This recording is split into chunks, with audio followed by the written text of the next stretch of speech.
नमो बुद्धाय, जय भीम, जय भारत, जय संविधान। साथियों, आप सब जानते हैं महाबोधि महाविहार बौद्ध गया का वह स्थान, वह पवित्र स्थान है जहां तथागत बुद्ध को ज्ञान की प्राप्ति हुई, जहां से तथागत बुद्ध का ज्ञान प्राप्त होने के बाद पूरे दुनिया को शांति और मानवता का संदेश गया।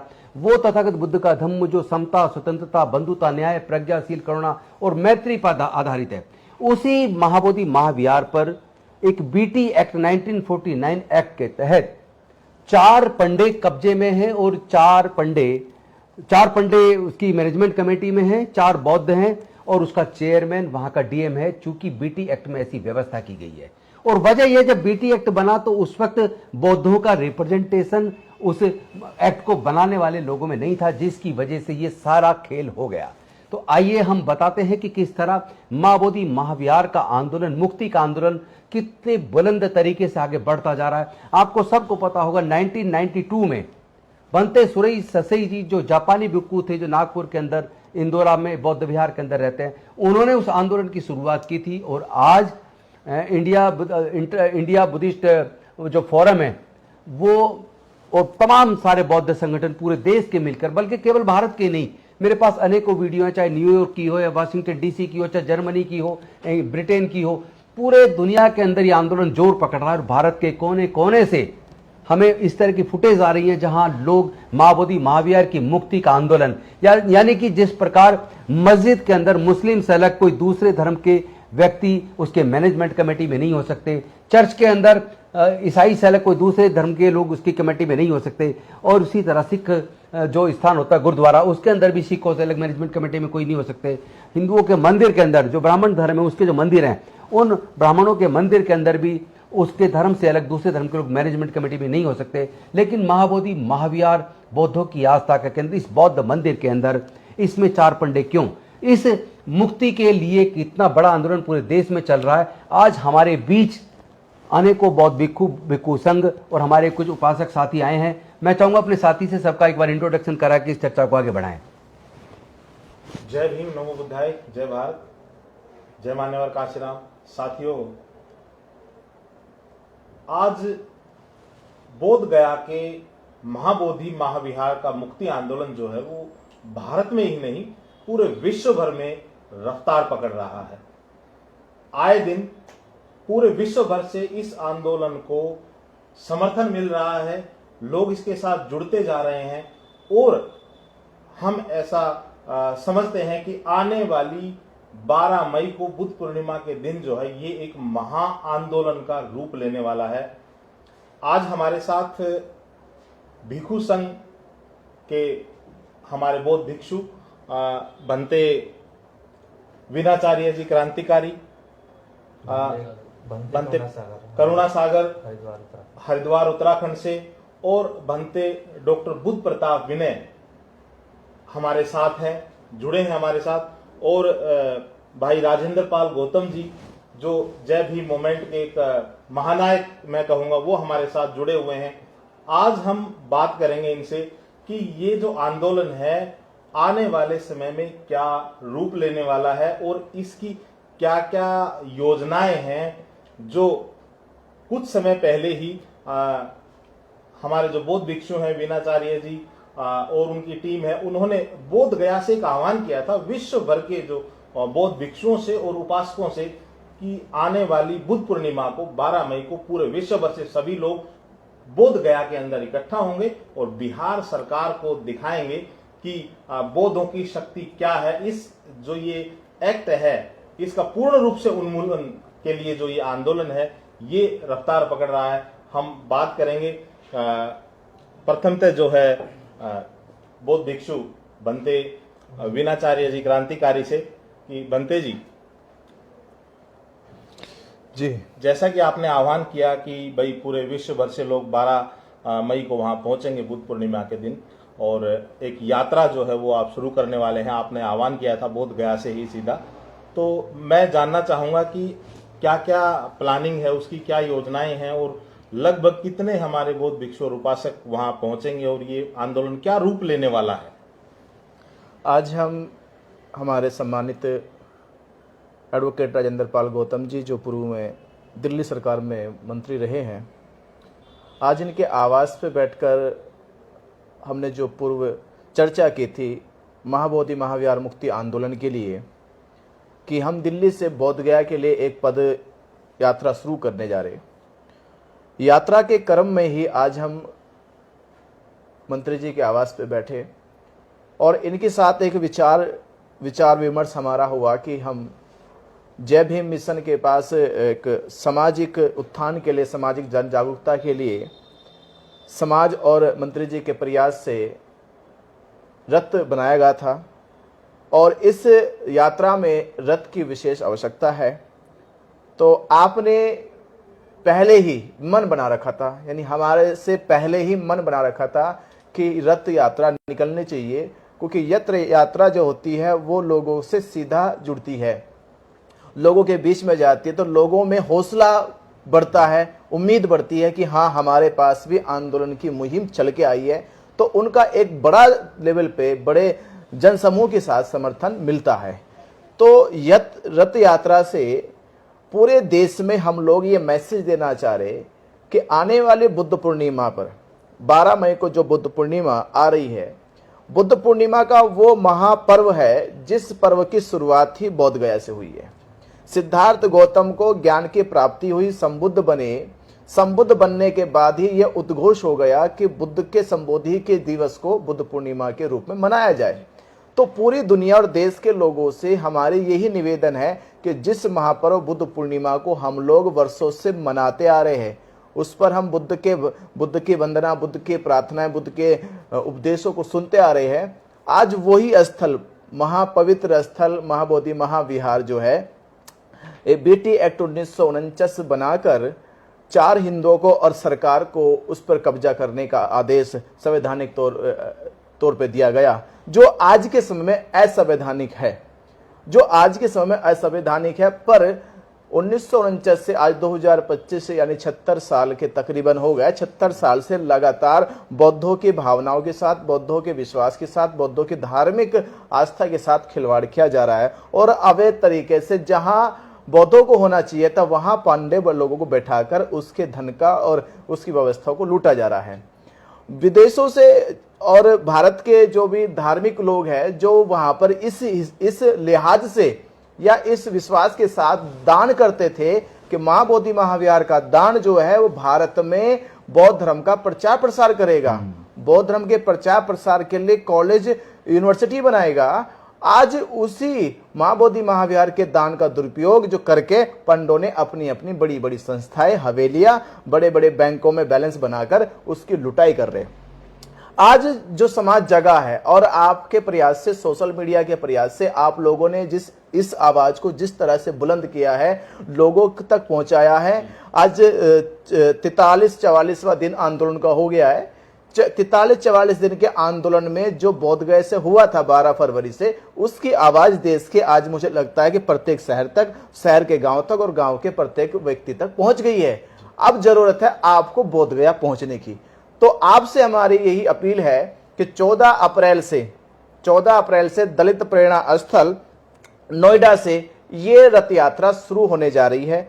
हमें आपसे यही गुजारिश करते हैं, निवेदन करते हैं कि आंदोलन के लिए एक लाइन में बोला हो कि मुक्ति का आंदोलन है, ये विरासत को बचाने का आंदोलन है। तो इसके लिए हमें तन मन धन की सहयोग की, सपोर्ट की जरूरत होती है, क्योंकि कोई भी आंदोलन एक व्यक्ति के कंधों पे नहीं होता है, बल्कि पूरा समूह उसका जिम्मेदार होता है, उसे लेकर चलता है, रथ को लेकर चलता है। तो आपको मैं एक चीज कह रहा हूं कि एक मुट्ठी अन्न, जिस तरह से उन लोगों ने राम मंदिर को बनाने के लिए एक ईंट मांगी थी, घर घर से मिट्टी मांगी थी, हमें तो मंदिर बनाना नहीं है, हमारा तो बना बनाया खड़ा है, हमें तो बचाना है उसे, हमें बनाना नहीं बचाना है। तो बचाने के लिए केवल जो सैकड़ों की संख्या में, हजारों की संख्या में बौद्ध भिक्षु धरना पे है और रथ यात्रा में चले गए बौद्ध भिक्षु, उनके लिए भोजन की व्यवस्था आप एक मुट्ठी अन्न देकर इस यात्रा का जन समर्थन करें, यही मैं अपील करता हूं। और हमारे बीच में एडवोकेट राजेंद्र पाल गौतम जी है, इन्होंने भी पूरी तरह से जो मन बना लिया, विश्वास बना लिया कि आपकी तरफ से आपका पूरा सहयोग, सपोर्ट जो है इस यात्रा के लिए और इस पूरे आंदोलन के लिए है। और जब तक हम जीतेंगे नहीं तब तक हम पीछे हटेंगे नहीं। आप सभी ज्यादा से ज्यादा शेयर करें और यात्रा के लिए तैयारी करें। नमो बुद्धाय। जी, बनते करुणा सागर जी हैं हमारे साथ। बनते जी, जो ये यात्रा शुरू हो रही है दलित प्रेरणा स्थल नोएडा से और 12 मई को पहुंचेगी बोध गया के अंदर, ये इसका क्या प्रारूप रहेगा, कहां कहां से होके गुजरेगी और इसमें कितने लोग शामिल होंगे? सबसे पहले सोशल मीडिया का आभार व्यक्त करते हैं। ये हमारा रूट मैप तो काफ़ी एरिया में रहेगा। जैसे हम शुरुआत दलित प्रेरणा स्थल से करेंगे नोएडा से, उसमें मेरठ, गाजियाबाद और मुजफ्फरनगर, इधर से लखनऊ, ठीक होते हुए वहाँ पे पहुँचेगा, अपने स्तर पर पहुँचेंगे। और दूसरा यह है कि हमारा ये जो यात्रा है मुक्ति आंदोलन का तो है ही है, लेकिन हमारा ये मुख्य ये रूप रहेगा कि विश्व शांति के लिए हम अपने विश्व शांति के लिए यात्रा जो है यात्रा निकाले, ना कि हम किसी की विरोध में। जी, ये जो तथागत बुद्ध का संदेश भी है विश्व शांति का। जी, मेरा अगला सवाल जो है वो भंते डॉक्टर बुद्ध प्रताप जी से है कि भंते जी, ये जो आंदोलन है इस तरीके से जो अभी आह्वान हो रहा है, पूरे विश्व भर के बुद्धिस्ट वहां इकट्ठा होंगे तो एक पूरा महासंग्राम का जो है ना, एक महाआंदोलन का ये रूप ले लेगा। मैं आपसे, मेरा सवाल ये है कि अगर बिहार सरकार इस आंदोलन से नहीं जुटती है तो अगला आपका क्या स्टेप रहेगा और क्या इस आंदोलन का बिहार सरकार पे कितना असर रहेगा, वो मैं जानना चाहता हूँ आपसे। देखिए विजेंद्र जी, आपके सवाल से पहले उत्तर देने से पहले कुछ और एक थोड़ी सी बात मैं ऐड करूँगा कि ये जो मसला है BT एक्ट 1949 का, ये बहुत पेचीदा नहीं है। बस क्या है कि यहाँ के जो हुक्मरान जो लोग हैं उनकी नीयत में फ़र्क है। जी, हमारी प्रेजेंबल कहती है कि हम सेकुलर हैं, हम सभी धर्मों का सम्मान करते हैं। आर्टिकल 26 कहता है कि सभी धर्म स्वतंत्र रूप से अपनी संस्थाएं बना सकते हैं, अपने मंदिर भी बना सकते हैं और अपने अपने तरीके से पूजा उपासना कर सकते हैं। तो केवल मंदिर जो महाविहार है उसकी मुक्ति का ही मसला नहीं है, उसके अलावा हमें हमारा पर्सनल लॉ भी चाहिए। जैसे दूसरे धर्मों के पर्सनल लॉ हैं, दूसरे धर्मों के बोर्ड हैं, पर्सनल बोर्ड हैं, वो अपने तरीके से विवाह, अपने तरीके से पूजा पत्ती रबड़ी उस तरीके से करते हैं। तो उसी तरीके से बौद्ध भिक्षु उपासक मिल करके अपने हम धर्म के नियम कायदे जो विनय है, विनय के अनुसार काम करें और उसी ही तरीके से समाज में और उसमें दुनिया में धर्म का प्रचार प्रसार, यानी कि बौद्ध विनय के रूप में जो है एक बौद्धिस्ट पर्सनल लॉ जो है वो देश में होना चाहिए। उसकी भी डिमांड है। जो आप ये कह रहे कि बिहार सरकार ना माने, तो ऐसा हो नहीं सकता बिहार सरकार ना माने। मैं बिहार सरकार को, आप जो सोशल मीडिया के साथी हैं उनके माध्यम से चेताने के लिए एक बात कहूँगा कि आप देखते हैं गूगल पे कि हम कितने लोग हैं बिहार सरकार, तो गूगल पे आप चेक करते हैं तो बहुत कम संख्या मिलती है बौद्धिस्टों की, क्योंकि बौद्धिस्ट जो लोग हैं वो उनके कागज वागज बनवाते नहीं, बहुत सारे लोग नहीं बनवाते, माइनॉरिटी का सर्टिफिकेट अपना। लेकिन जो लोग बाबा साहब डॉक्टर अम्बेडकर को मानते हैं भारत में, सारे के सारे शेड्यूल कास्ट, प्रतीक हो गए, तो वाल्मीकि हैं, उसमें दानुक हैं, चमार हैं, और ये सारे जो लोग हैं इस तरह के जो वो बाबा साहब को मानते हैं, बाबा साहब भगवान बुद्ध को मानते हैं, बुद्ध के शासन को मानते हैं, बुद्ध के धम्म को मानते हैं। तो हमारी जो संख्या है वो बिहार सरकार और भारत सरकार भी कम ना आके, इसके अलावा जो बैकवर्ड क्लास के लोग हैं, तमाम प्रोफेसर से बैकवर्ड क्लास के जो बाबा साहब और बुद्ध की शिक्षाओं का प्रचार प्रसार करते हैं जी। अगर बिहार सरकार इस बात को नहीं मानती, हम 12 मई तक वहाँ पहुँचेंगे, तो वहाँ से पटना भी दूर नहीं है जी, हम वहाँ घेराव करेंगे, मुख्यमंत्री का घेराव, बिल्कुल घेराव किया जाएगा। और मुझे नहीं लगता कि अब जो सोशल मीडिया के बंधु पत्रकार हैं उन लोगों ने इतनी चीज़ें बताई हैं, इतना मतलब अवेयर किया लोगों को, इतना जागरूक किया है कि सरकार तक बात पहुंच चुकी होगी जी। और बिहार सरकार भी, हाँ, और अभी चुनाव भी है, हाँ। अगर हमारी बात नहीं मानते तो हम अक्टूबर में चुनाव में दिखाएंगे बिहार सरकार को जी जी। यानी कि बिहार सरकार को किसी भी हालत में झुकना ही पड़ेगा, हाँ, BT एक्ट को निरस्त करना ही निरस्त होगा, बिल्कुल पूर्ण रूप से निरस्त करना। केवल निरस्त नहीं होगा, हमारा बोर्ड भी बनेगा, हमारा पर्सनल लॉ भी बनेगा। यानी कि ये जो है, ये जो आंदोलन है, इसके मतलब इसका जो हम पोस्ट रूप देख रहे हैं वो सेंट्रल गवर्नमेंट के साथ रहेगा फिर कि बौद्धिस्ट पर्सनल लॉ जो है वो बनाया जाए देश। नहीं, इस पे ऑलरेडी काफी कार्रवाई हो चुकी है और एक बिल ड्राफ्ट करके भी केंद्र सरकार के मंत्री, कानून मंत्री अर्जुन मेघवाल जी को हमने खुद पर्सनली जाके दिया है। जी जी जी हम गए थे संसद भवन में, उनको हमने बाय हैंड दिया है। और हमारे सांसद राइटर रवि कुमार जी ने भी, और थोल थिरुवल्लम जी ने हमारे साथ चल के उनको दिया है। और इस मुद्दे पे अभी 2 दिन का यहाँ कॉन्फ्रेंस भी हुआ है। ओके। और लगातार इस पे काम चल रहा है। ड्राफ्ट ऑलरेडी दिया हुआ है पूरा बुद्धिस्ट पर्सनल लॉ, क्योंकि जब सिखों का आनंदकर है जी जी या ईसाइयों का अपना रीति रिवाज का है, उनका शरीयत है, मुस्लिमों का, इधर हिंदू में रिजेक्ट है, इनके अपने लॉ हैं, तो फिर बौद्धों का क्यों नहीं होना चाहिए। और ये हमारी बहुत पहले से मच अवेटेड डिमांड है, और जिस पे हमें सफलता की उम्मीद दिख रही है। और महाबोधि टेम्पल बीटी एक्ट 1949 को रिपील करना कोई बड़ी बात नहीं है। बिहार की सरकार की नीयत ठीक नहीं है, और उसकी नीयत ठीक हो तो 1 मिनट के अंदर वो ऑर्डिनेंस ला के पुराने को निरस्त कर सकती है, और इसका पूर्ण संचालन बौद्धों को दे सकती है। और दूसरा मैं बता दूं, उनको देना ही पड़ेगा, उनके पास कोई ऑप्शन दूसरा नहीं है। जी जी राजेंद्र जी, इसमें जो है यानी कि पहली बात तो है कि सरकार की नीयत जो है वो साफ नहीं है। और दूसरा जो अभी बंटी जी ने एक बात कही थी, मैं आपसे पूछना चाहूंगा, आपसे इस बारे में जानना चाहूंगा कि विशेष मुद्दा जो है, जो धन जो है विदेशों से आ रहा है, क्योंकि बौद्ध के अनुयायी तो पूरे विश्व में है, तो जाहिर सी बात है कि पूरे विश्व से लोग आते हैं, तो वहां जो डोनेशन कंट्रीब्यूशन आता है वो पूरे विश्व से आता है। और वो लोग जो आते हैं वो इसलिए कंट्रीब्यूशन करते हैं वहां के, कि यहाँ जो पैसा इकट्ठा या जो धन इकट्ठा हो रहा है वो बुद्ध के संदेश को फैलाने के लिए इस्तेमाल होना चाहिए, लेकिन वो बुद्ध के संदेश को फैलाने के लिए इस्तेमाल नहीं हो रहा, उसका इस्तेमाल गलत हो रहा है। देखिए, इसका अनफॉर्चुनेट पार्ट ये है कि वो पैसा अकाउंट में जाता है जी, मैनेजमेंट कमेटी उस अकाउंट को देखती है, और वो खर्च करने का जो अधिकार है वो डीएम करता है। और वो जो जहां मुख्यमंत्री कहेगा वहां वो डोनेशन कर देते हैं, सरकार की किसी योजना में दे देते हैं। लेकिन बौद्ध धर्म के प्रचार प्रसार पे वहां कोई पैसा खर्च नहीं होता। पूरे देश से बुद्ध की में आस्था रखने वाले लोग जो आते हैं उनके लिए ठहरने की कोई व्यवस्था नहीं है। गुरुद्वारों में लोग आते, लंगर खाते हैं, पूरे दुनिया से, पूरे देश से कोई भी चला जाए, भोजन चलता रहता है।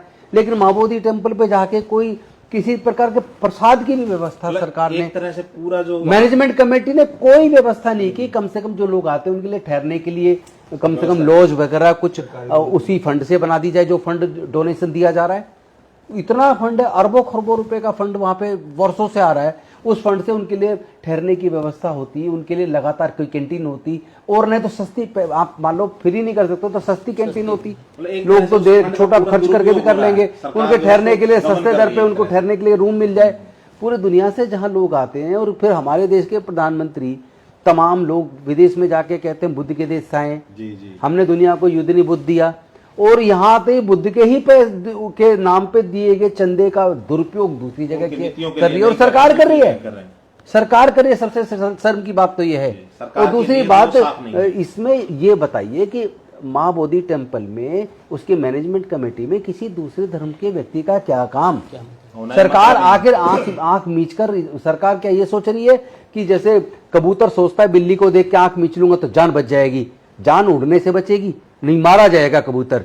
तो ये बिहार की सरकार हो या केंद्र की सरकार हो, अगर ये महाबोधि टेम्पल मुक्ति आंदोलन से आंख मीच रही है, या जो देश का मुख्य मीडिया है जो छोटे छोटे मसले पे हिंदू मुसलमान करवाता है, रोज डिबेट करवाता है, क्या वो उसकी आंखें बंद है? उसको दिख नहीं रहा कि महाबोधि महाविहार का इतना जेन्युइन मुद्दा, पूरे दुनिया से बौद्धों से जुड़ा मुद्दा, उसमें लगातार आंदोलन पूरे देश में चल रहे हैं, और एक लाइन किसी अखबार टीवी में नहीं है, केवल आपके सोशल मीडिया के माध्यम से, बहुजन मीडिया के माध्यम से लोग जारी है। मैं तो पूरे देश के लोगों से, अनुसूचित जाति, जनजाति, पिछड़े वर्ग और अल्पसंख्यक समाज के लोगों से निवेदन करना चाहूंगा, इन मुख्य मीडिया चैनल को देखना बिल्कुल बंद कर दो।